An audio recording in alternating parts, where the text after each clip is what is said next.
예, 안녕하세요. 플로우의 임성훈입니다. 금일은 조금 기념비적인 날인데요.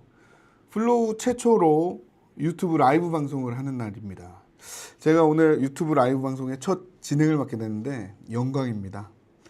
그리고 오늘 이 자리에는 그 새로운 협업 툴을 검토하시는 고객님들도 오셨을 거고, 그 다음에 기존에 우리 협업 툴 플로우를 잘 활용하시는 분들도 참석을 하셨을 거고, 마지막으로는 오늘 주제에 맞게 중대재해 예방에 관심이 많으신 고객님들이 참여를 했다고 좀 생각이 됩니다.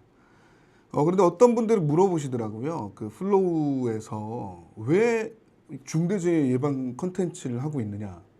그래서 저희가 지금 답을 드린 게 뭐냐면 중대 예방, 재해 예방을 하는 여러 가지 뭐 그 툴이 있지 않습니까? 근데 플로우를 활용해서 중대 재해 예방을 하면 되게 철저하게 관리가 됩니다라고 얘기를 했더니 그래요? 그럼 좀 알려주시면 안 돼요? 해서 이렇게 좀 시작을 했고요.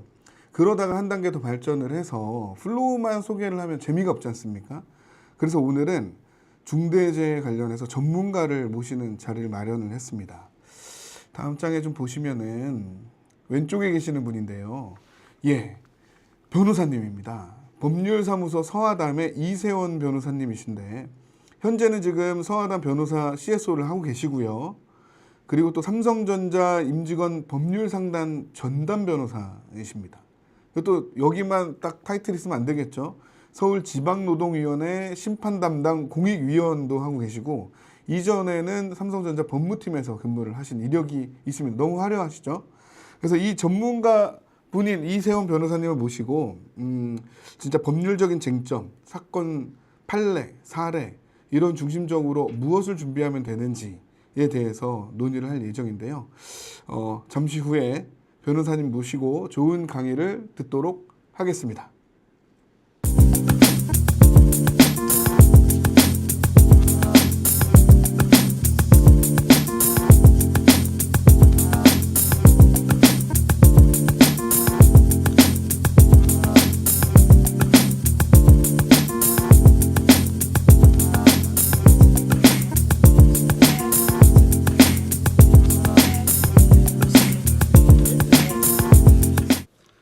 예, 반갑습니다. 지금 소개받은 이세원 변호사입니다. 그 임성훈 상무님이 너무 소개를 어마어마하게 해주셔가지고 전 저를 소개하시는지 잘 모르겠더라고요. 일단 그냥 그 주변에서 흔히 볼 수 있는 변호사라고 생각하시고 강의를 할 건 아니니까 편하게 얘기를 좀 들어주시면 좋을 것 같고요. 최근에 있었던 또 사고 소식이 있다 보니까 중대재해 사건 관련된 기사 하나 보고 갈게요.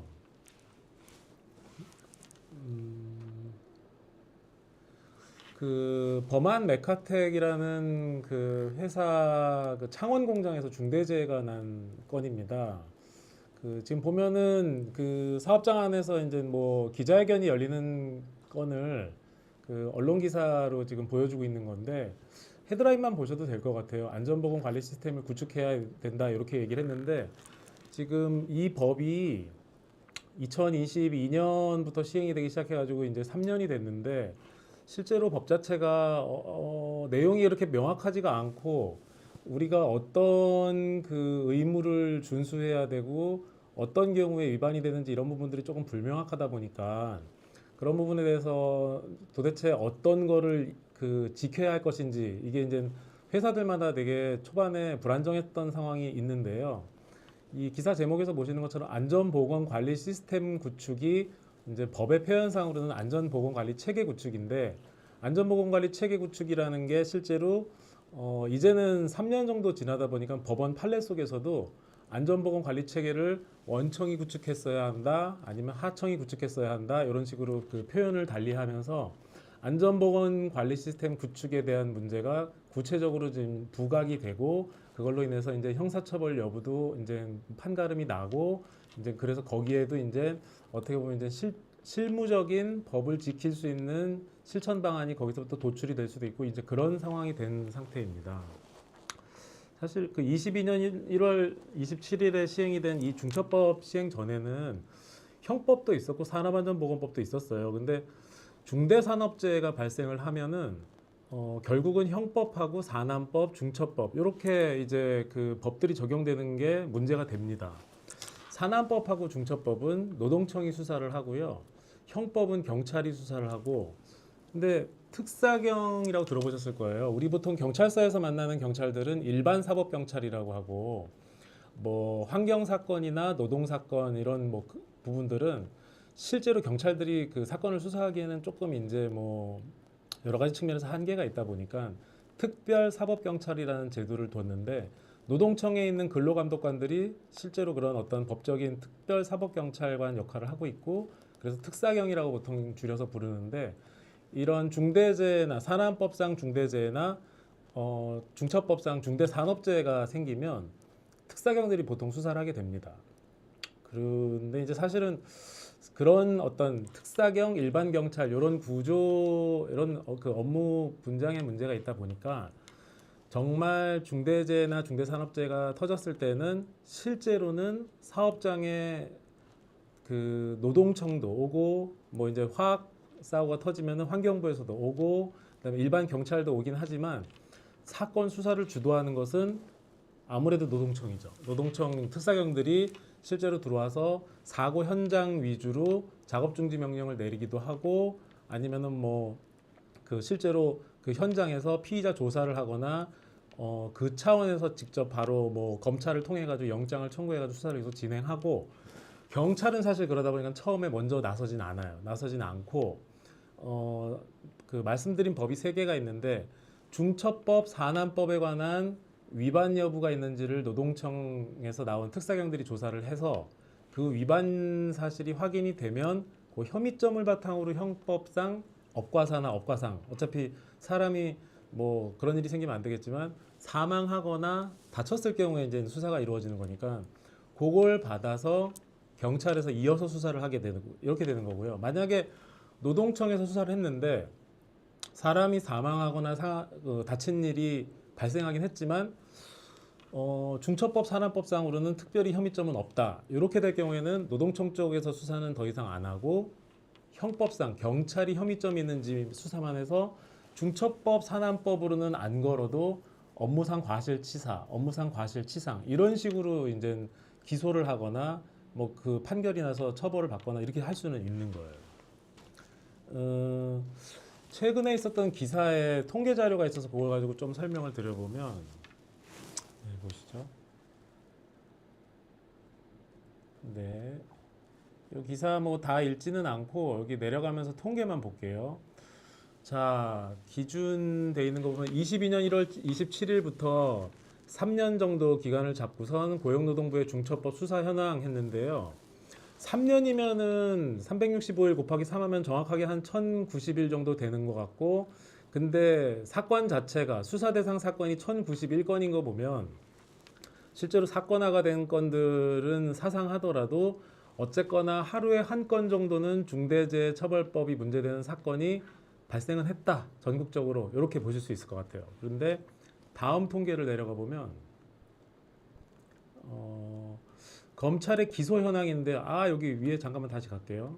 여기서 송치란 표현이 있는데 전체 1091건 중에 송치는 야 이거는 잘못했으니까 기소해달라고 검찰에 넘겨야겠다라고 해서 노동청에서 그 검찰에 보낸 걸 송치로 보일 수 있는데, 236건이면은 검찰에 그 올라간 게 1091건 중에 거의 한 5분의 1 정도 되는 겁니다. 근데 다시 밑으로 내려가 볼게요. 원래 가려던 거. 그러면 검찰 중처법 기소 현황을 보면 밑에 내용 다 보실 필요 없고, 기소 건수가 138건이에요. 지금 기간이 6개월 정도 더 늘어났긴 했지만 아까 올린 건이 1091건 중에 5분의 1 정도 되는 236건을 올렸는데, 그 중에 정확하게 어리막이 어렵지만 한 50% 조금 안 되게만 기소가 되고 있는 거죠. 이 정도로 어떤 사건에 대한 그 발생 통계, 그다음에 수사 통계, 그다음에 기소 현황, 이 정도는 보실 수가 있는 것 같습니다. 네, 요거는 다시 이제 강의 안으로 돌아가 볼게요. 중처법 적용상 주요 쟁점들이 있어요. 실제로 이제 초반에 그런 얘기들이 많이 됐었고, 뭐 헌법소원이 제기된 것도 있긴 하지만 중처법에는 경영 책임자란 표현이 나오고, 그래서 실제 많은 기업들이 중처법이 시행되고 나서부터 CSO라는 그 직책을 많이 뒀습니다. 그 CSO가 이제 안전관리 최고 책임자라는 표현인데 보통 이제 뭐 이게 조금 단순하게 생각하면은 CSO가 없으면은 대표이사가 CSO 즉 중첩법상 경영 책임자가 되는 거 아니겠냐 이래가지고 대부분의 회사들이 이제 CSO를 별도로 두고 있는데 실제로 이제 그 수사 과정에서는 그럼 과연 이 특정 회사 A사든 B사든 사고가 난 그 회사에서는 수사 대상 회사에서는 누가 경영 책임자냐 CSO라는 네임택을 달고 있다고 해서 반드시 그 사람을 경영 책임자로 지목하고 입건해서 수사하는 것은 아닙니다. 그래서 그 경영 책임자 왜냐하면 결국은 처벌 대상이 돼야 된다고 봤을 때는 그 회사에서 중처법이 적용되는 개인은 회사는 당연히 같이 양벌 규정으로 처벌을 받을 거고요. 근데 그 개인은 경영 책임자가 될 수밖에 없거든요. 그리고 제일 중요한 쟁점이 안전확보 의무 위반이에요. 안전확보 의무라는 것 자체가 사실 아까 처음 서두에 말씀드린 것처럼 이게 도대체 어떤 의무냐. 이게 종전에 있었던 산업안전보건법에서 말하는 안전조치 위반, 보건조치 위반 이거랑은 또 어떻게 다른 거고 어떻게 또 겹치고 이런 것이냐 이런 부분들이 사실 좀 중요한 쟁점이고요. 중첩법 적용할 때 또 중요한 것은 사망이나 상해가 실제로 발생했느냐 하는 부분입니다. 산업안전보건법은 사망이나 상해가 없어도 산업안전보건법 적용을 받아서 처벌이 될 수 있는데 조금 쉽게 얘기하면 중첩법 위반이 아무리 차고 넘치는 회사라도 사망사고 상해 사건이 없으면 처벌 대상이 되지 않아요. 중첩법으로는 산안법으로는 되겠지만 그리고 이제 지금 뒤에 이제 판결 몇 개를 볼 텐데요. 의무 위반이 존재한다고 해도 그게 이제 사망이나 상해에 영향을 주었느냐 그런 인과관계가 또 요즘 실제로 이제 최근에 특히 나온 그 무죄 판결 몇 개에서는 중요하게 이제 판례가 쟁점으로 보고 있습니다. 그래서 무죄 판결 몇 개를 간략하게 좀 리뷰를 해볼 텐데요.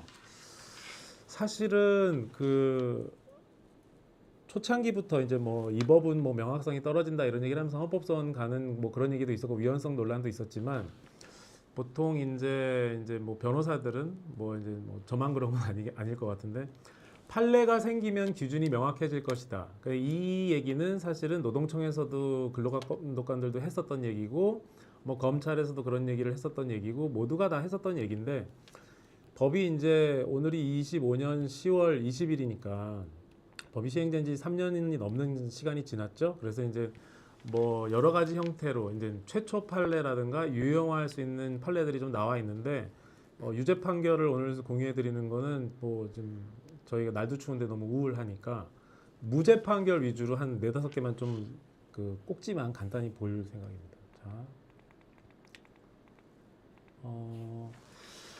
그 7월 16일 날 대구에서 선고된 판결은 하청유죄 원청 무죄예요. 이게 보통은 그 중처법이라는 게 그 종사자 개념을 도입해 가지고 원청이 봤을 때 우리 근로자가 아닌 하청 근로자를 원청의 종사자로 포섭시켜서 원청에서 책임을 져야 된다. 그 사건 그 사고에.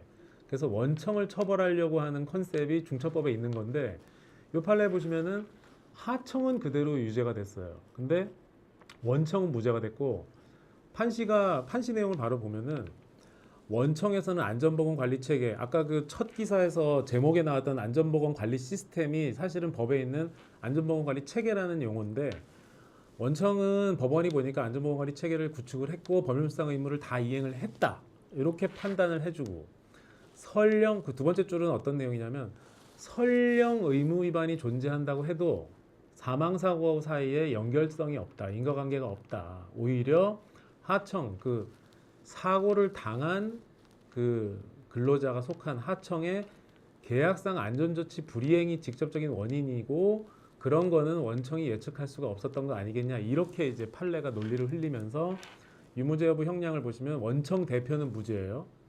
원청의 대표가 무죄라는 거는 중처법상 아까 뭐였죠? 경영 책임자 CSO만 중처법으로 처벌을 할 수 있는데 검찰은 일단 대표이사를 CSO 경영 책임자로 기소를 한 건데 법원에서 무죄를 준 거고 책임 대상 처벌 대상 개인이 무죄니까 법인은 당연히 같이 무죄가 된 거예요. 그리고 하청에서 직접 원인 제공했다고 했으니까 현장 소장은 유죄가 나온 거고 하청에서 개인이 유죄가 나오니까 하청 법인도 덩달아 같이 벌금형이 나온 건데 그런 부분 보시면 이제 시사점에서 어떻게 보면은 여기 뭐 계약의 명확화, 증거의 중요성 이런 거는 사실 상호적인 부분이 있어요. 이게 원청 입장에서는 뭐 사실 이 법이 아까 처음 말씀드린 것처럼 중처법을 통해서 하청의 그 종사자의 사고를 원청도 특히 원청이 어떻게 보면 이제 경영진도 책임지게 하겠다 이런 취지가 있었다 보니까 실무적으로 이렇게 원청이 무죄가 되고 오히려 하청이 유죄가 되는 중처법 사안은 그렇게 흔하지 않아요. 지금 뭐 이제 법을 시행한 지 한 3년 정도밖에 안 됐지만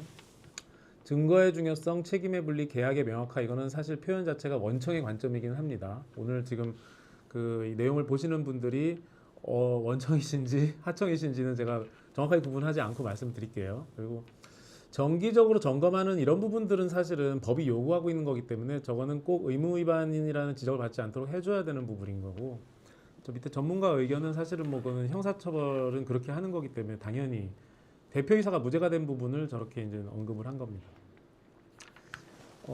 기사가 난 거기 때문에 사실 뭐 저희가 뭐 익명화는 하지 않고 그냥 그 회사 이름은 다 공유는 해드릴게요. 이 작년 12월에 그 선고가 난 그 평화 오일실 공업 사건도 안전 확보 의무의 위반이 있었더라도 사고와의 상당 인과관계가 부족하다 이렇게 봐가지고 여기서도 사건 개요 보시면은 경영 책임자 CSO로 그냥 그 회사 대표이사를 검찰에서는 봤고요.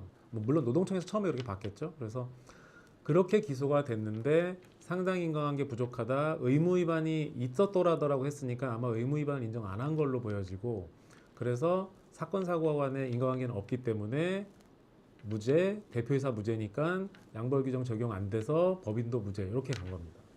그래서 판결 의의가 중처법상 책임주의 원칙을 강조한 최초의 판결 이렇게 보시면 되고 의무 위반하고 사고 발생 사이의 인과관계 입증이 핵심 쟁점이라고 부각되는 거는 솔직히 그 안전확보 의무 위반이라는 의무의 그 범주가 워낙 광범위하고 구체화하기가 좀 어려운 부분이기 때문에 뭐 하나만 잘못해서 위반으로 특정이 돼도 안전확보 의무 위반이 될 수는 있는데 지금 판례의 저런 태도를 봐서는 아 그러면은 우리 사업장에 우리 회사에 어떤 위반이 있다고 가정하더라도 그게 그 사고랑 직결이 안 된다라고 하면 또 그거를 중처법으로 반드시 처벌할 수는 없겠다. 이런 얘기를 판례가 해준 거라고 생각하시면 될 것 같습니다. 하나오션 무죄 판결이 2월 19일 날 있었는데요. 요거는 바로 뭐 동일한 패턴으로 가는 건데 법원 판단 보시면 중처법 위반은 무죄 판결이 됐고 하청 근로자는 산안법으로 유죄를 해줬고 하청 근로자들의 작업 과실이 중처법상 원청 책임으로 보기는 어렵다. 이렇게 얘기를 해줬어요. 무죄 판결의 근거 보면은 실질적으로 원청이 지배 운영 관리를 한 작업이 아니다. 이런 얘기를 했는데 중처법 구조 사망 단서에 면책 사유로 저런 조항이 있긴 하지만 사실 저거는 실질적으로 지배 운영 관리가 무엇이냐라는 그런 해석의 문제가 있었어서 사실 오늘은 뭐 이 판례들을 한꺼번에 소개하는 입장이니까 이거를 상세하게 설명드리긴 좀 어려운데 이 판결이 실질적으로 지배 운영 관리를 어떻게 기준을 잡고 판단해서 어떤 사실관계에서 이 사안은 없다 이렇게 판단했는지는 눈여겨보실 필요가 있는 것 같습니다. 그리고 다른 판결이 또 있으니까 3월 6일에는 SK 멀티 유틸리티 무죄 판결도 있었어요. 근데 이때는 안전보건 확보 의무 위반 무죄 사유 보고 있는 건데요. 안전보건 확보 의무 위반 사고 사이에 상당 인과관계가 부족하다 이렇게 설명을 했는데 의무 위반이 설정이 돼도 사고가 발생한 것과의 인과관계가 없다면 의무를 위반한 사실만으로 그 대표이사를 처벌할 수는 없다. 여기도 지금 뭐 대표이사라고 했으니까 경영 책임자를 대표이사로 특정을 했죠. 사실은 그 이따 뒤에 그 대표이사가 경영 책임자가 아닌 사례를 하나 보여드리긴 할 건데 그 사례가 상당히 특이한 게 이제 보통은 판결을 통해서 법원의 해석을 통해서 여러 가지 그 개념 표지들에 대한 구체화가 필요하다라고 봤던 게 이 법이긴 한데요. 기본적으로 이제 이거 제가 뭐 이게 이렇게 말씀드리는 게 적절한지 모르겠지만 노동청도 검찰도 수사 단계에서 기소 단계에서 경영 책임자를 고유한 그 해석 방식을 동원해 가지고 적절하게 포집하는 것을 하기보다는 일단 기본적으로 대표이사를 입건해서 수사해서 기소를 하다 보니까 지금까지는 대부분 대표이사가 그 회사의 경영 책임자가 맞느냐라는 판결로 계속 이어지고 있는 국면이 있습니다. 근데 이제 대표이사가 아닌 자가 경영 책임자로 기소가 돼서 중처법상 재판을 받아서 판결이 나는 게 어떤 사례 자체로만 놓고 보면은 그 사건 판결 이후에 장래에 일반적으로 기업들이 참고할 수 있는 그 보편적인 좀 기준이 될 수 있지 않을까. 근데 아직은 이제 대표이사 아닌 분들은 경영 책임자로 기소가 되는 일이 거의 없는 상태다. 이제 수사 실무상 그런 부분이 있긴 합니다. 자, 삼화건설산업 무죄 판결도 있는데요. 요거 판결 결과를 보시면 현장 소장하고 하청업체는 산안법 업무상 과실치사 유죄였어요. 그리고 원청 대표이사랑 현장 소장은 중처법 위반 무죄가 나왔고 원청사는 산안법 위반의 일부 유죄가 나왔어요. 요 부분 어떻게 된 거냐면은 밑에 원청사를 보시면 산안법 위반 유죄, 중처법 위반 무죄면 법인 입장에서는 산안법의 위반 행위자가 직원 중에 있다는 얘기고요. 중처법을 위반한 대표이사 경영 책임자는 없다는 얘기입니다. 그래서 위에 보시면 원청 대표이사가 무죄가 나왔으니까 밑에 원청사의 중처법 위반 무죄는 연결이 되는 거고 위에 산안법에서 유죄가 나온 부분에 현장 소장 B가 원청사 직원이기 때문에 양벌 규정으로 원청사도 일부 유죄를 받은 건데요. 요게 이제 사실 아까 초반에 말씀드린 것처럼 사건이 터지면 어떻게 되느냐 해서 뭐 일반 경찰 형법 그 형사처벌을 위한 일반 경찰이 온다 사업장에 그다음에 노동청에서 들어와서 작업 중지 명령하고 특사경이 수사한다 이렇게 말씀드리면서 노동청은 산안법, 중처법 이렇게 설명을 드렸는데 세 가지 법이 한꺼번에 대부분의 사안에서 문제가 되는데 요 사안에서는 지금 어떻게 됐죠? 중처법은 무죄, 그치만 산안법은 유죄, 그리고 경찰이 그걸 받아서 이어서 수사한 형법상 업과사도 유죄 이렇게 되는 거예요. 그래서 사실 사건이 하나 터지면은 세 개의 법상 유무죄 여부가 가려지기 때문에 회사 입장에서는 사실 유죄, 그러니까 뭐 이제 뭘 어쨌거나 이제 뭐 사람의 사망이나 상해가 있다 보니까 사건 자체가 아무도 책임이 없다라는 거는 조금 뭐 이제 다른 관점의 측면이긴 하지만 대응하는 회사 입장에서는 우리가 이 어떤 그런 사망이나 상해라는 결과만으로 책임을 져야 할 거냐 이런 측면을 봤을 때는 세 개의 죄를 다 방어해야 세 개의 그 법령을 다 방어해야 되는 그런 어려움이 있는 건 맞습니다. 여기도 무죄는 어떻게 했냐면 관리 체계상 조치 의무 위반이 있다고 봤겠지만 있다고 봤어요, 그렇죠? 그렇지만 사망 사고와의 인과관계가 연결되지 않는다 이렇게 봤고요. GD종합건설 무죄 판결도 있는데 요거는 어차피 같은 맥락으로 쭉 넘어가니까 그냥 간단하게 키워드만 보면은 무죄 판단 이후에서도 중처법 대상이긴 한데 인과관계 부인, 그러니까 인과관계를 계속 부인하는 거는 의무이행이 없다 있다라는 그 첫 번째 허들에서 있다가 되더라도 사망사고 간에 인과관계가 입증이 되지 않는다. 그 의무 위반하고 이 사망사고하고는 연결성이 없다. 이렇게 해서 무죄가 되고 있다라는 부분이 계속 나와요. 그래서 실무시사점을 가보시면 세 번째 줄에 의무 위반이 있으면 어쨌거나 산안법 위반 처벌은 됩니다. 그게 이제 사망사고하고 연결은 안 되더라도. 그리고 그 뒤에 끝에 보시면 쉼표 뒤에 경영 책임자 책임과 구분된다 이랬는데 뭐 그런 회사는 없으실 거예요. 뭐 야 이게 내가 경영 책임자인데 뭐 나 말고 저 밑에 안전관리자나 그 관리 감독자들이 책임지는 그런 산안법 위반 정도는 뭐 우리는 그냥 안고 가자 이렇게 하실 분들은 없으실 거기 때문에 누군가의 위반은 결국 경영 책임자의 책임으로 귀결될 수도 있어서 그거는 서로 그 이해관계가 있는 거라고 볼 수는 없다 보니까 저런 부분들은 좀 주의 깊게 보셔야 될 것 같고요.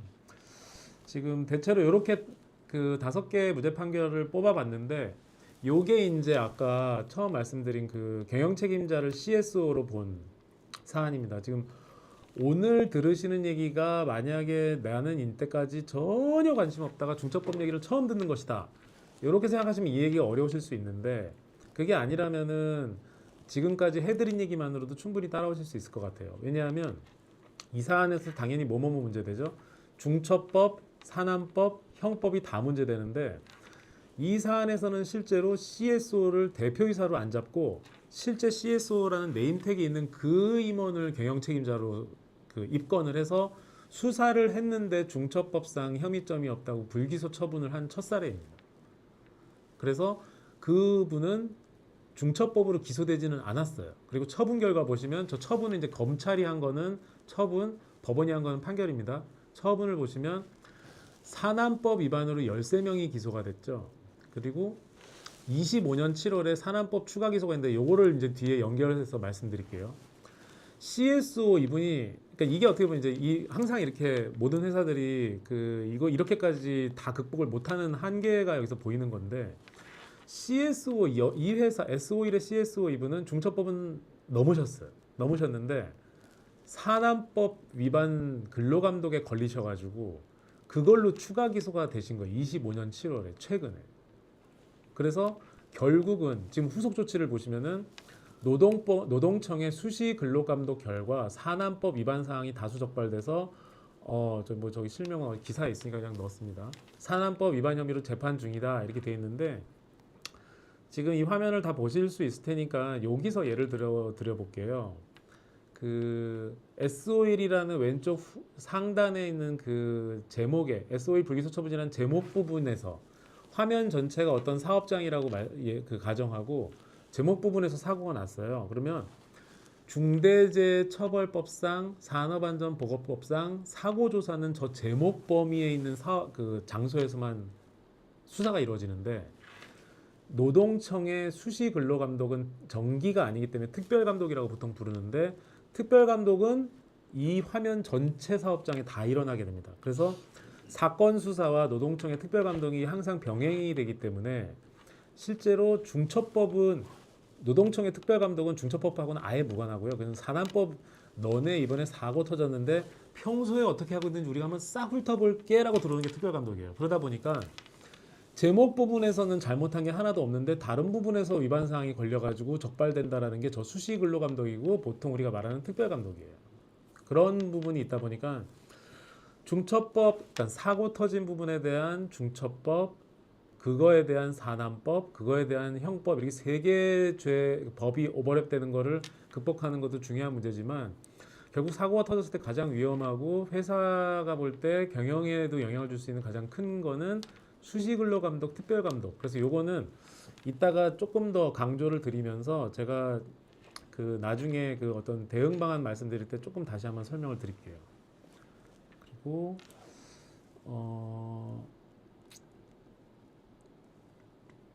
기사를 하나 보여드릴까 했는데 그거는 그냥 생략하고 이거 바로 가볼까요? 네, 요게 지금 계속 본 거거든요. 제목이 좀 틀렸죠. 산업안전보건법 위반으로 추가 기소가 된 건데 결국은 이제 우리 회사도 어쩌면 이런 일이 생길 수 있겠구나. 지금 여기서 이제 그 아까 말씀드렸던 얘기 해드릴 건데 사고가 터져서 신고가 되고 노동청이 들어와서 중처법 수사하고 산안법 수사하고 경찰이 들어와서 형법 수사를 했을 때 중처법이 클리어가 되는 상황이 돼도 특별감독이 들어오면 다시 산안법이 문제가 되는데 사고랑 무관한 위반 사항까지 문제가 되면서 산안법으로 빠져나갔던 사람도 추가 기소할 수 있는 사안이 될 수 있다가 지금 작년 7월 23일에 난 기사가 보여주는 SO일 사안에서 저희가 그 엿볼 수 있는 교훈인데요. 그래서 자연스럽게 이제 대응 방안 얘기를 해드리면은 이제 그 자료로 다시 넘어올게요.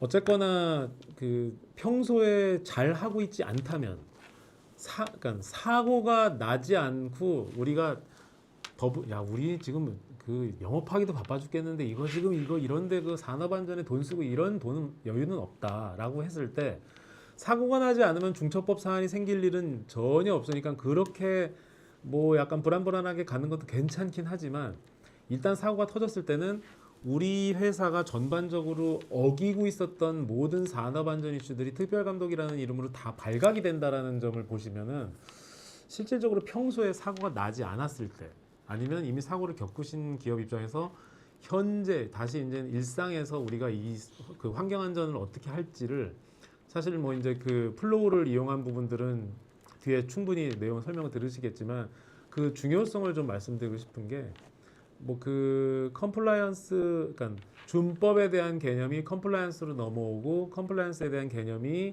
ESG로 좀 이렇게 체화되고 이런 그 흐름을 아마 사회적으로 다 그 눈여겨보고 계실 거예요. 근데 이제 저 중에 S가 안전보건에 해당되고 인권에 해당되고 다양성에 해당된다는 설명이 있는데요. 뭐 다 그거는 아시는 얘기들일 텐데 중처법을 지키고 산안법을 지키고 이런 부분들이 사실은 ESG 경영과 무관하지 않고 소셜하고 직결되는 부분이다 보니까 이 부분들이 소홀히 되고 있는 상황에서 어떤 투자자들 대상으로 ESG 얘기를 할 수가 없는 부분이 있고 또 그리고 그게 실제 투자자들이랑 직간접적으로 연계되는 회사가 아니라 그 회사들의 하청이신 입장에 있다고 하더라도 저 ESG의 어떤 평가 지표 같은 것들은 사실 원청이 하청의 ESG 그 실천 지수까지도 다 묶어가지고 포괄적으로 인덱스 관리를 하고 있기 때문에 그건 얼마든지 다 그 어떤 이런 그 중처법 기준으로는 원청하고 만약에 내가 하청이라면 그렇게 말씀드린 겁니다.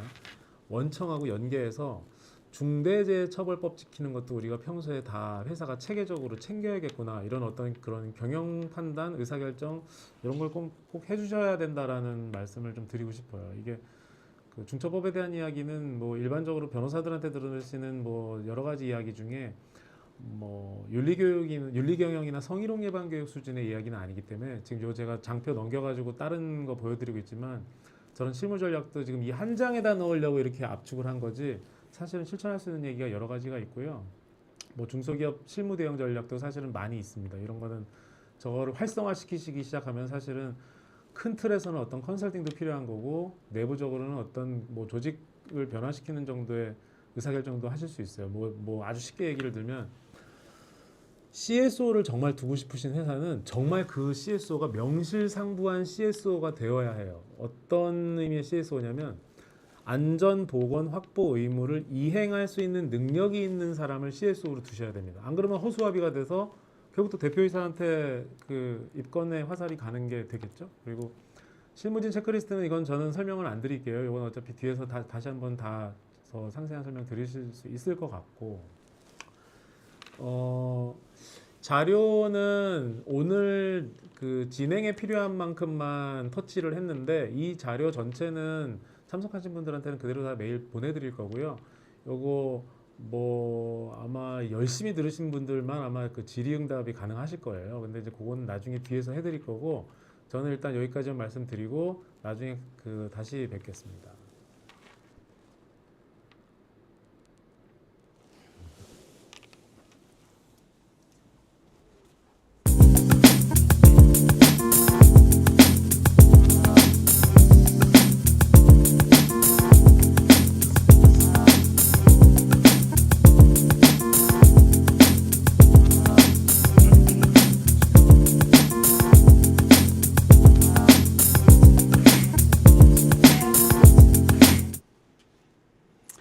예, 다시 돌아왔습니다. 그 앞에 변호사님 말씀 잘 들었고요. 마지막에 말씀하신 그 저희 이제 실무자들의 체크리스트 중심으로 제가 좀 말씀드리려고 합니다. 일단은 예, 다음 장 예. 오늘 순서는 저는 이제 왜 지금인가, 그 다음에 유사사고가 왜 반복되는가, 그 다음에 안전문화를 구축하려면 플로우를 어떻게 좀 해야 되는가라는 쪽으로 좀 설명을 드리겠습니다. 예, 앞에 변호사님께서 많이 말씀을 해주셨는데 사실 중대재해처벌법이 21년 1월에 시행이 됐죠. 이 처벌법의 제정과 실행은 수많은 희생의 결과물이라고들 합니다. 왜냐하면 이전까지 무수히 많은 사건 사고가 있었어요. 예를 들어서 2014년에 뭐 가습기 살균제 참사라든지 세월호 참사라든지 이천 물류창고 화재라든지 뭐 최근에는 뭐 태안 화력발전소 이런 것들 사고들에 의해서 많은 희생을 치르고 이런 처벌법들이 이제 만들어져서 시행이 됐는데 그럼으로써 기업 경영진의 관심과 의지가 좀 많이 커졌죠. 예전보다는. 왜냐하면 그 법에 나온 내용 중에 하나가 경영 책임자에 대한 직접적인 형사처벌, 기업 기관도 처벌하겠다는 내용이 들어가니까 경영자분들도 되게 관심이 많이 갖게 되는 계기가 되었는데요. 다음 장 보면 현실은 어떨까요? 현장에서 사망자 수는 감소하고 있을까라는 자료를 좀 찾아봤을 때 2023년에 약 812명의 사고 사망자 수가 발생을 했는데 10년 전으로 거슬러 올라가 보면 한 2014년에 992명이죠. 그러니까 보면은 드라마틱하게 감소하지는 않았어요. 그 중간에도 보면 늘었다 줄었다 늘었다 줄었다 하면서 점진적으로 조금씩은 감소를 하고 있는데 저희가 갖고 있는 관심에 비해서는 사망자 수가 그렇게 많이 줄지 않았다라는 걸 좀 알 수가 있었습니다. 그리고 또 보면 유사 사례가 좀 많이 반복되는 것 같아요. 안타깝게도 업종별로는 건설업이 가장 많고 두 번째가 제조업, 세 번째가 서비스업입니다. 우리나라에 서비스업이 많다 보니까 이제 사망자 수가 많을 수도 있는데 이렇게 구성이 돼 있고 우측에 발생 형태별로 좀 찾아보면 낙상, 떨어져서 사망하는 사고가 약 35%를 차지하고 있습니다. 근데 제가 드리고 싶은 말씀은 그 밑에 그래프를 좀 보시면은 떨어짐 사고는 점진적으로 조금씩 감소하고 있는데 나머지 사고는 크게 감소하지 않거나 늘고 있어요. 유사 사례가 지속적으로 반복되고 있다는 점을 좀 데이터를 통해서 볼 수가 있었습니다. 그럼 왜 유사 사고가 반복되는가 이유를 좀 찾아봤는데 안타깝지만 우리의 모든 관심이 1번에 쏠려 있진 않은가. 왼쪽 그래프에 이제 하인리 법칙이라고 있지 않습니까? 한 번에 큰 사고가 나기 전에는 29건의 경상해 또는 경미한 사고가 나고 그다음 300건의 징후가 나타난다고 하죠.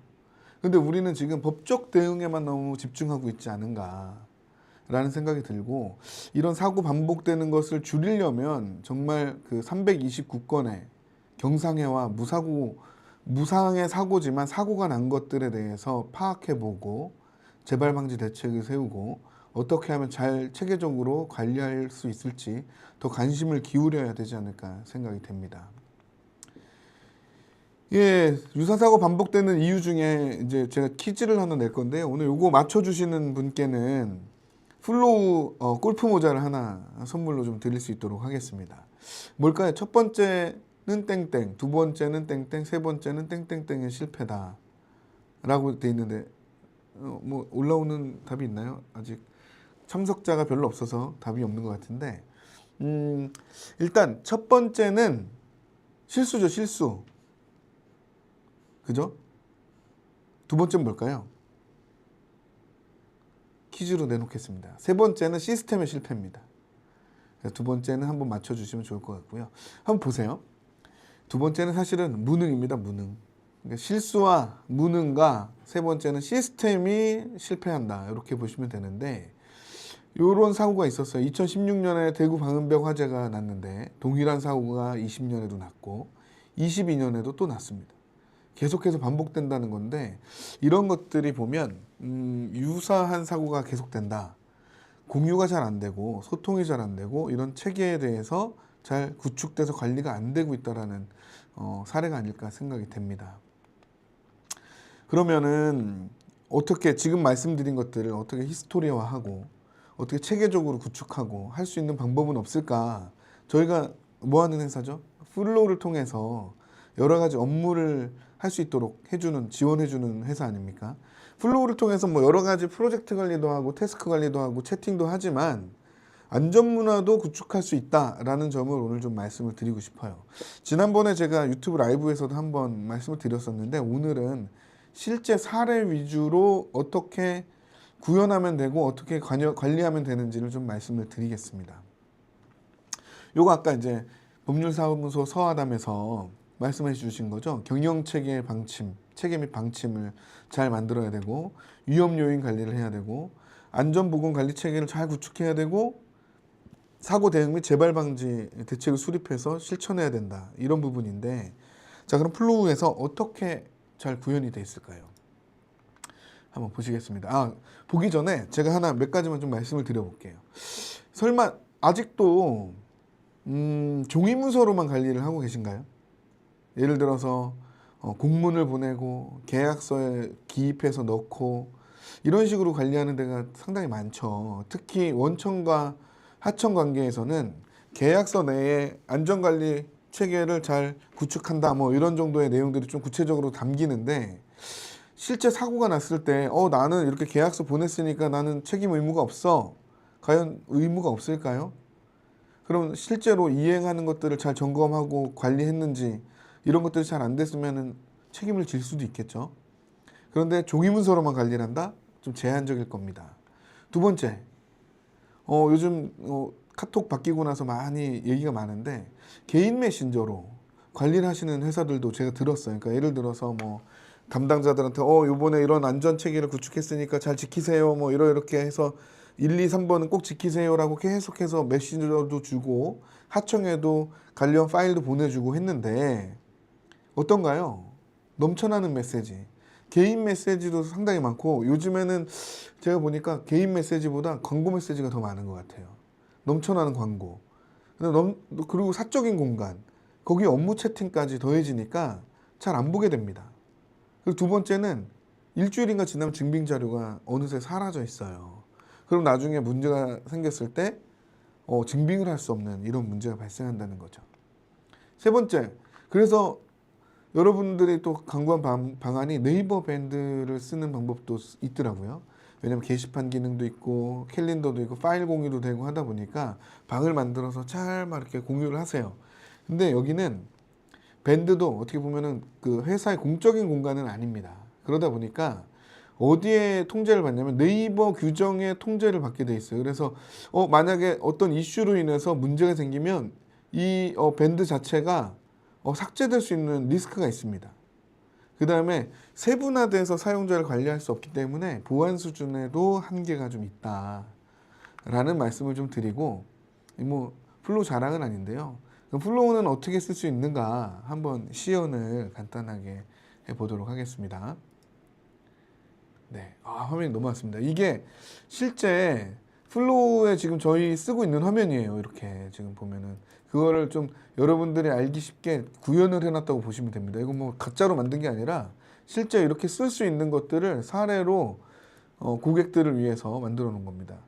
지금 보면은 첫 번째로 이제 저희가 가장 중요한 안전보건 관리 체계를 구축하는 체크리스트와 근로자의 안전보건 확보하는 거, 위험성 평가하는 법, 그리고 소통 보고 체계 운영하는 것들을 이렇게 위에다가 탁 올려놨어요. 보기 좋게.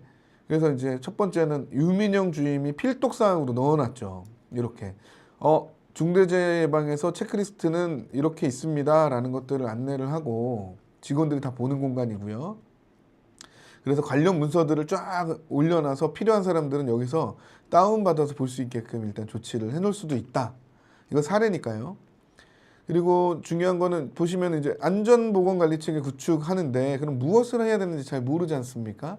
저희가 이렇게 여기다 올려놨습니다. 간단하게. 예를 들어서 관리체계 할 때는 대표이사나 CSO가 안전보건 목표를 수립해서 공표하는 게 중요합니다. 의지가 중요하죠, 회사에. 그다음에 경영방침은 어떤지 공표하는데 그다음에 전담자를 지정할 수 있으면 전담자를 지정하면 좋고요.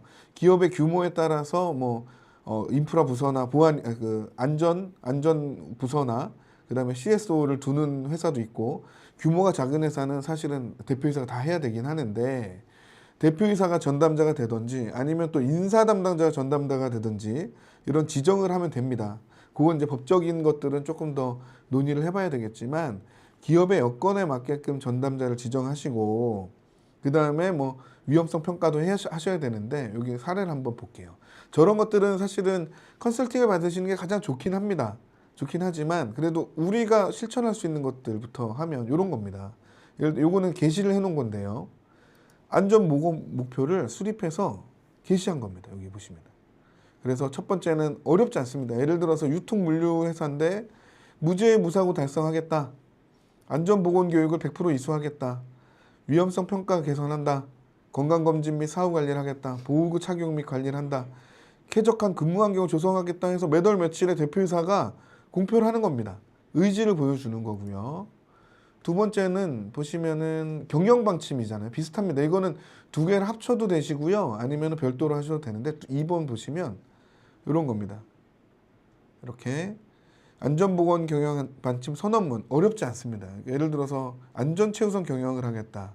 보건관리체계를 확립하고 근로자 참여와 협력을 강화하고 교육훈련 잘하고 예방하고 건강복지 개선해 나가겠다라는 것을 대표이사가 수립해서 공표하는 것 자체가 일단은 대표이사의 의지가 이렇게 우리 회사는 안전체계를 잘 구축한다라고 보시면 될 것 같아요. 그 다음에 이제 전담자인데 요런 건 한번 만들어 봤어요. 전담자를 우리 플로우에서 이제 결제하고 합의한 건데 담당자가 이제 결제를 올리고 합의를 했죠. 그래서 관리 전담자를 누구로 지정하겠다.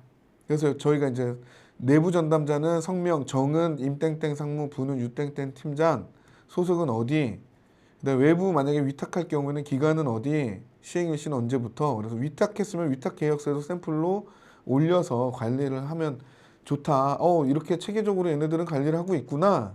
라는 증빙을 보여줄 수 있다라는 거고, 뭐 예산 및 인력 확보도 많은 예산이 아니라 예를 들어서 우리는 교육하는데 얼마 정도 쓸 거예요. 어떤 이제 안전 뭐 보호 장구를 구입하는데 얼마 정도 쓸 거다라는 계획이 있으면 그냥 그 편성해서 이렇게 보고해가지고 얼마 정도를 책정해서 실행한다 정도만 관리하셔도 되지 않을까 생각이 되고요. 자, 그럼 두 번째로 넘어가 볼까요? 안전보건 확보. 이거는 이제 근로자 측면입니다. 보시면은 이런 거죠. 교육을 잘했느냐. 그 다음에 특별교육도 해봤냐.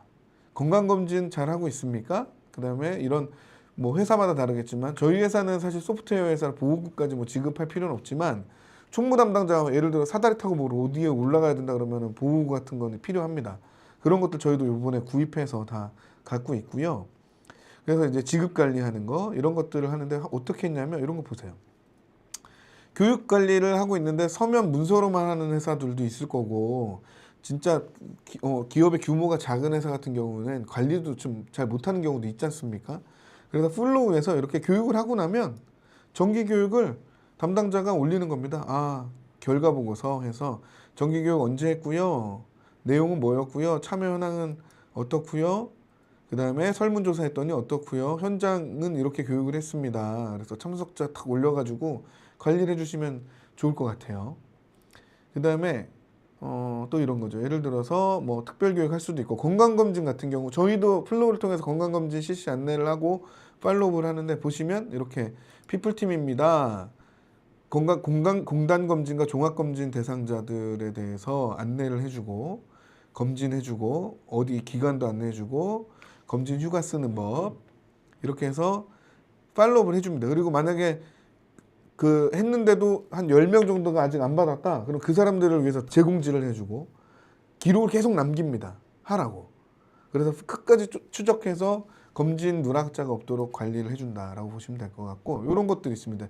보호 같은 경우에 이제 지급했는데 진짜 지급하고 있어요. 이럴 수도 있지 않습니까? 그래서 이렇게 보호구 지급 규정도 공지해서 올리고 뭐 관리하시면은 지급 대장 관리도 여기 플로우 통해서 하실 수 있다. 또 한번 다른 위험성 평가 같은 게 제일 중요한 것 같아요. 이런 것들이 약간 전문가의 영역이긴 한데 예를 들어서 그런 게 있습니다. 우리가 플로우 같은 경우는 소프트웨어 회사인데 과연 뭐가 위험하지? 보면은 우린 사무직이지 않습니까? 멀티탭 환경, 멀티탭에 너무 많은 것들이 콘센트가 꽂혀 있어서 화재가 날 수 있는 위험이 있고, 그죠? 과로하는 위험 이런 것들. 그 다음에 그런 것들이 있고 뭐 일상생활에서 어디에 부딪히거나 할 수 있는 위험들이 존재하기 때문에 그런 것들을 대표이사나 이제 담당자가 한 바퀴씩 돌면서 점검해 주는 것들 그런 게 이제 기본이지 않을까 생각이 되고요. 그 다음에 이제 전문적인 부분 위험한 요인 부분들은 사실은 회사에서 일하시는 분들이 제일 잘 알고 있어요. 어디가 위험하고 어디가 문제가 되는지 그런 것들을 체크해서 그 문제 인자를 좀 줄여나가는 것들이 위험성 평가라고 보시면 되는데 그런 것들을 발굴해가지고 그래서 어떤 조치를 취하고 있다 정도도 관리를 하면 상당히 뭐 컨설팅을 안 받더라도 되게 도움이 될 것 같습니다. 그럼 그렇게만 하면 되느냐? 플로우를 통해서 이렇게 관리하시면 될 것 같아요. 예를 들어서 정기 안전 점검 기준은 우리 회사의 기준은 이렇습니다라는 기준, 그죠? 두 번째는 안전 점검을 했으면은 언제 어떻게 했는지가 중요하지 않습니까? 그래서 이렇게 월간으로 점검하는 것들을 체크리스트를 만들어서 이렇게 저희는 이렇게 해놨어요. 7월달, 8월달, 9월달, 10월달 이렇게 미리 언제 누가 해야 된다라는 걸 플로우에 등록을 해놓는 겁니다. 그 등록을 해놓고 그게 진행 중인지 대기 중인지 끝나고 나면 이제 완료가 됐는지를 볼 수 있게 관리해 주시면 좋을 것 같아요. 여기 한번 7월달 거 한번 볼까요? 이건 이제 샘플인데요. 결과 보고서 해서 안전보건 담당이 언제 점검했고 어떤 항목을 점검했는데 여기가 중요한 것 같아요. 종합 의견은 전기 배선 정리가 좀 미흡하고 팔레트가 뭐 손상이 되게 해서 손상돼서 교체해야 되고 장갑, 작업용 장갑들이 많이 해지고 있어서 이런 것들을 추가 지급해야 된다. 이런 이제 후속 조치 의견이 나오면 플로우를 통해서 밑에 하위 업무에 등록을 해놓는 거예요. 등록을 해놓으면 이게 담당자가 언제 어떻게 운영되고 있는지 팔로우업이 되고 있는지를 로그화해서 기록으로 다 남길 수 있다. 그럼 나중에 요즘에는 그렇지 않습니까? 중대재해처벌법보다 이걸 증빙하는 게 더 겁이 난다라는 말씀이 있어요. 근데 저희 시스템을 활용해서 하면 증빙은 일도 아니다. 라는 좀 말씀을 드리고 싶고요. 이제 또 한번 이제 네 번째는 소통 및 보고 체계 운영입니다. 여기 보시면은 이런 거예요. 그러니까 근로자로부터 위험한 부분에 대한 의견을 청취하고 회사에서 개선해 주었느냐를 또 점검을 한다고 해요. 저도 사실은 전문가가 아니기 때문에 좀 많이 공부를 해봤는데 이런 소통 채널을 갖고 있느냐가 또 중요한 점검 항목이라고 하는데 플로우는 당연히 있겠죠. 플로우를 사용하면 뭐가 좋냐면 저희가 프로젝트 관리, 태스크 관리, 실시간 소통이 다 되지 않습니까? 여기 보면 1번 항목에 저희가 만들어놨어요. 근로자의 의견 청취 및 개선 사항을 어떻게 반영할 거냐 보시면 이런 식으로 프로세스를 여기다 공지를 해주고 여기에 지게차 보행자 동선 관련해서 피드백 완료됐는데 어떻게 됐냐면 이런 거예요. 직원이 여기에 게시에다 글을 씁니다. 안녕하세요. 땡땡땡에 근무 중인 김책임입니다. 지게차와 보행자 동선이 겹쳐서 위험하다. 그래서 사진을 찍어서 여기다 올릴 수가 있어요. 그래서 A1동에 5번 구역에 위험해요. 그럼 소통 채널이 확보됐고 VOE가 나왔고 그럼 회사는 담당자입니다. 언제 내가 이렇게 처리가 완료되었습니다. 라는 것들을 이 공간에서 서로 점검을 하고 피드백을 줄 수 있는 공간이다. 라고 보시면 될 것 같아요. 그리고 여기 뭐 이제 보면은 이제 재해가 발생하면 신속 보고 체계도 어떻게 구축을 했고 예를 들어서 그다음에 뭐 비상연락망은 어떻고 근데 비상연락망은 여기다 놓는 것보다는 맨 위쪽에다가 올려서 누구라도 언제나 볼 수 있게끔 오픈을 해놓으면 상당히 도움이 되겠죠. 그래서 아까 이제 서두에 제가 말씀을 드렸어요. 플로우랑 중대재해랑 무슨 관련이 있지? 라는 말씀을 하셨는데 이제 거기로 넘어갈까요? PPT로. 예. 그런 말씀을 해주셨는데 어떤 툴이든 상관은 없습니다. 사실은 뭐 다른 툴을 내가 쓰고 있다라는 것도 뭐 상관은 없는데 플로우로 이렇게 체계적으로 관리하시면 적어도 증빙에는 힘을 안 쏟아도 된다. 그 다음에 후속 조치까지 팔로우를 하기 때문에 최대한 안전한 관리 체계를 구축해서 진짜 매니징할 수 있다. 그리고 이걸 계속 지속하다 보면 사실은 어떻게 되겠죠? 문화로 정착할 수 있다. 근데 이런 걸 안 하고 계속 문서로만 하고 보고로만 하면 이게 사실은 문화로 정착되기까지는 좀 쉽지는 않을 것 같아요. 자, 한번 랩업을 해보겠습니다. 제가 시연을 해드렸는데요. 다음 장 이런 거죠. 뭐 목표 공표할 수 있고, 예. 저희 플로우에서 좋은 거는 이런 것들을 공지를 하고 나면 누가 읽었는지 누가 읽지 않았는지를 확인할 수가 있어요. 그래서 이 미확인하신 분들한테 단체 문자도 보낼 수가 있습니다. 그래서 미확인이 없도록 끝까지 추적 관리할 수 있다라는 게 좀 장점일 것 같고요. 예. 이런 식으로 안전보건도 할 수 있고, 예. 평가 결과, 점검 결과 보고 이렇게 할 수 있고, 그 다음에 의견 청취를 할 수 있는, 그리고 개선 사항을 반영할 수 있고, 그거를 기록으로 다 남길 수 있다.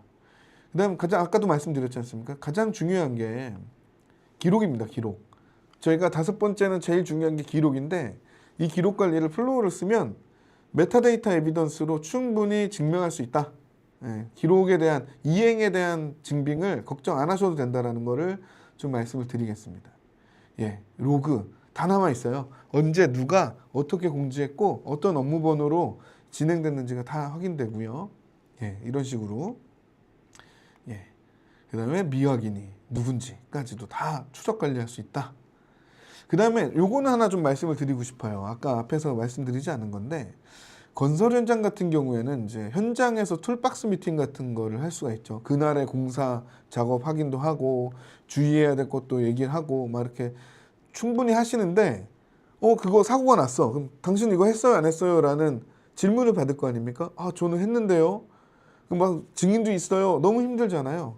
플로우는 외부인을 초대를 할 수가 있고 모바일을 활용할 수 있습니다. 그래서 그날 만약에 작업 지시를 해야 된다. 그럼 다 모여서 플로우로 들어가서 그거 오픈해서 읽고 전달하고 미확인이 없도록 조치만 해도 현장에서 충분한 관리를 할 수 있고 툴박스 미팅에 활용할 수 있다. 그리고 외부인을 초대해서 쓸 수 있는 게 플로우의 장점인데 외부인은 일단 현재까지는 무료입니다.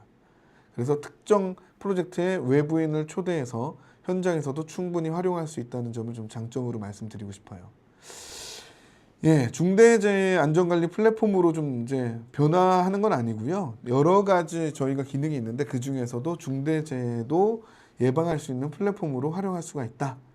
예, 법적 기반의 증빙, 그다음에 안전한 보안, 원청과 협력사가 통합해서 활용할 수 있는 부분, 그다음에 웹과 모바일 사용하는 환경을 제공하는 부분이 장점이지 않을까 생각이 됩니다. 예, 그 외에도 오늘 뭐 중대재해 때문에 들어오신 분도 있는데 플로우를 잘 모르시는 분들도 있을 것 같아요. 그 외에도 워크플로우 관리, 그다음에 프로젝트 만들어서 같이 소통하는 거, OKR, 간트 차트, 뭐 메신저는 기본으로 다 제공을 하고 최근에는 이제 AI 기능도 저희가 출시를 하니까 많이 관심 가져주시면 좋을 것 같고요. 예, 마무리하겠습니다. 사실 아까 하이니 법칙 말씀을 드렸지 않습니까? 우리 하나의 사건 사고에 집중할 게 아니라 이런 동료와 가족 그리고 회사를 지키는 약속이 제일 중요하고 이거는 중대재해 처벌을 뭐 법적으로 대응하는 것보다 그 체계를 잘 구축해서 안전한 회사와 안전한 사회를 만드는 게 더 중요하지 않을까 하면서 제가 오늘은 마무리를 좀 하도록 하겠습니다. 잠시 후에 Q&A 시간을 잠깐 가질 테니까요. 그때 또 질문 있으시면 질문하시면 좋을 것 같습니다. 예, 감사합니다.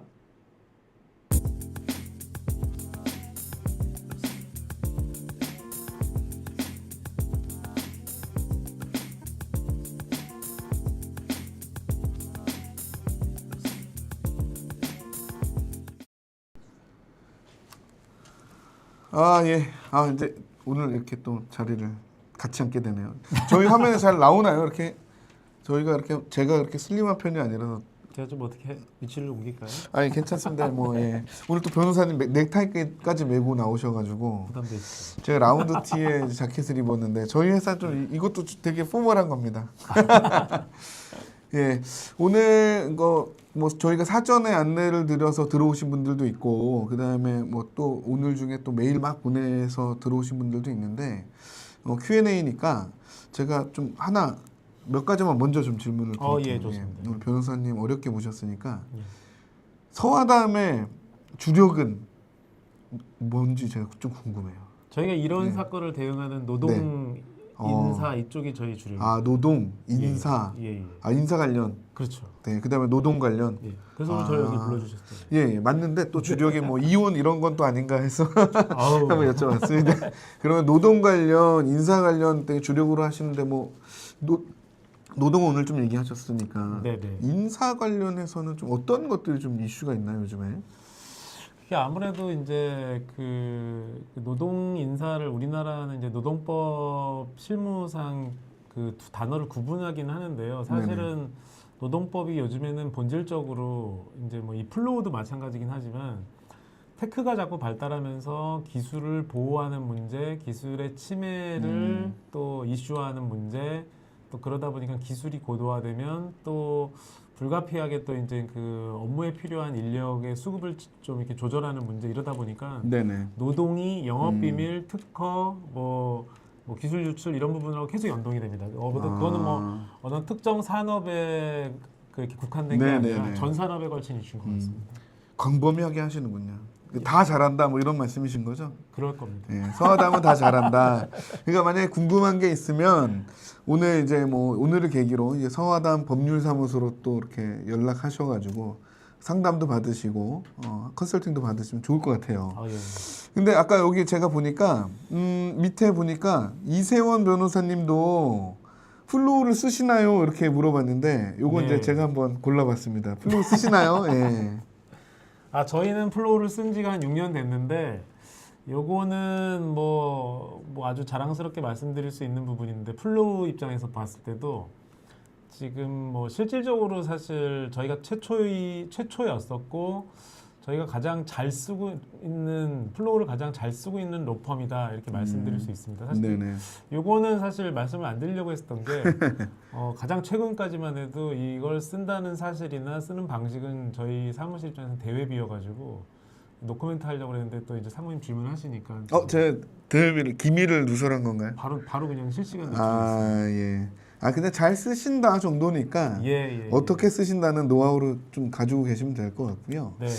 그러면 오늘 몇 가지 중에 이제 질문 중에 이런 질문 하나 또 드리고 싶어요. 예를 들어서 중대재해처벌법을 효과적으로 대응하려면 기업 입장에서는 어떤 조치부터 좀 실행하면 좋을 건지. 예, 그게 사실 이제 아까 그 설명을 드리는 중에도 이제 오늘 뭐 이 자리를 어떻게 어느 정도까지 의미를 부여하시는 분들이 그러니까 그 참여하시는 분들이 어느 정도까지 의미를 부여하실지 그게 좀 궁금하기는 한데요. 이게 이례적인 어떤 그 정보를 접하는 자리로 끝내시지 않고 중처법이 없었던 시절에도 이 관련된 안전보건에 관한 법령이 있었고 그게 산업안전보건법이다 보니까 그 법을 지키기 위한 활동을 좀 더 활성화하기 위한 트리거가 이 중처법이 등장한 거고 이 산안법을 지키기 위한 활동을 시스템적으로 체계적으로 뒷받침을 하는 게 결국은 중처법을 어겨서 처벌받는 것도 예방하고 물론 이제 그런 어떤 처벌의 측면을 떠나서 사고도 예방하고 안전을 지킬 수 있는 그런 거라고 말씀을 드리는 게 맞을 것 같습니다. 네. 그 또 최근에 이제 뭐 노란 봉투법에서 막 이런 얘기도 많은데 그 이제 원청과 하청의 관계 저도 보니까 너무 복잡해서 네. 좀 어렵긴 한데 그냥 간단하게 하청 입장에서 원청과 어떤 방식으로 법을 지키기 위해서 노력하는 게 좋을지 좀 말씀을 좀 주시면 좋을 것 같아요. 사실은 이게 우리가 밖에서 다른 별도 작업을 해가지고 원청한테 납품을 하는 구조가 되는 경우도 많이 있지만 어떤 뭐 건설이나 제조 이런 쪽에서 이루어지는 원청, 하청은 대체로 그 사업장이 원청의 사업장인 경우가 많다 보니까 그 법률 관계, 그러니까 작업의 기초는 계약 관계를 통해 형성이 되지만 실제로 하청은 원청이 구축하고 있는 안전관리 체계하고 뭐 거기에 편입된다는 말은 조금 그렇지만 대부분 중첩될 수밖에 없고 그래서 법도 사실은 도급 관계에서의 산업안전보건 조치를 또 특별히 강조하고 있기도 하고 그러다 보니까 중처법에서도 원청이 바라볼 때 원청의 근로자가 아닌 하청의 근로자까지 종사자 개념으로 편입시켜가지고 보호해야 한다 이런 그 조치 의무를 확대하고 있는 그런 부분이다 보니까 하청이 적극적으로 법이 허용하는 선에서 원청의 그런 부분들을 요구하고 그걸 지키려고 노력하는 게 사실은 상호적인 방법이 아닌가 생각이 듭니다. 원청은 분명히 이 특정 그 업체, 이 기업뿐만 아니라 모든 그 법률 관계를 맺고 있는 하청들하고의 기본적인 어떤 그라운드 룰이 있을 겁니다. 안전관리 체계. 그렇죠. 예. 아까도 제가 이제 설명드린 것 중에 문서로 하지 마시고 플로우로 하면 좋지 않을까라는 생각이 들고요. 제가 아까 그 퀴즈 낸 거에 답을 주신 분이 뭐 답은지 모르겠지만 이제 대응하신 분들이 두 분이 있는데 다니엘 유온 김용재님 두 분이 해주셔서 이 두 분께는 끝나고 여기다가 이제 그 주소하고 전화번호만 좀 따로 저희가 갖고 있죠. 이분들 컨택 포인트가 신청하셨으면 갖고 있으니까 골프 모자 하나씩 좀 보내드릴 수 있도록 근데 하겠습니다. 문제가 제가 볼 때 개인적으로 너무 어려웠는데 골프 모자 약한 것 같습니다. 다음에는 더 좋은 걸로. 알겠습니다. 예. 혹시 이제 뭐 시간이 좀 많이 지나가서 그런데 중대재해 외의 질문이 하나 있는데 최근에 AI가 화두있지 않습니까? 예.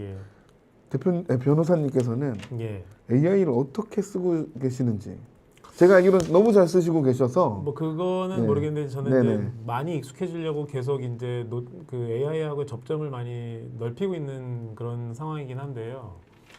뭐 대체로 한 뭐 시중에 워낙 그 다들 잘 알고 계신 AI들이 많이 있으니까 뭐뭐뭐뭐 이렇게 말씀드릴 필요는 없겠고 궁금한 게 있고 해결해야 될 게 있으면 저는 한 4-5가지 AI한테 동시에 프롬프팅을 해서 거기서 나오는 것 중에 제일 좋은 거를 2번이나 3번 더 반복해서 프롬프팅을 해가지고 그걸 이제 좀 계속 빌드업해서 좋은 결과물을 좀 확보하려고 하는 편입니다. 몇 개 쓰세요? $200짜리 2개랑 $40짜리 3개. 아, 200달러짜리. 200짜리 어떻습니까? 이 가성비가 200달러짜리 확실히 좋습니까? 아, 예. 돈이 아까워서라도 더 쓰게 되더라고요. 아, 돈 낸 만큼. 그렇죠. 플로우도 좀 잘 쓰고 계시죠? 뭐 이용료를 올리시면 더 많이 쓰시죠. 알겠습니다.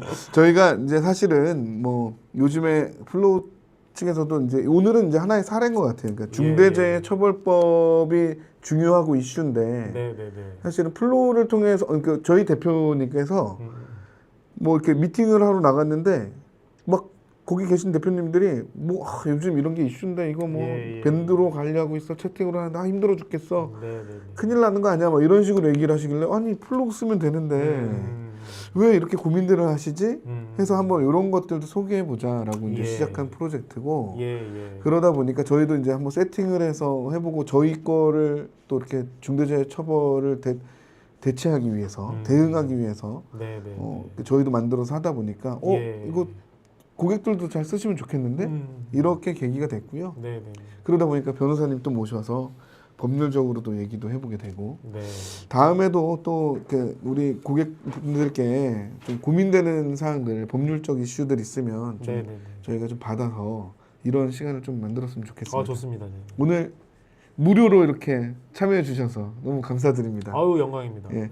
한번 저희도 인사하고 그럼 차렷하고 경례할까요? 예. 네, 차렷 경례 감사합니다.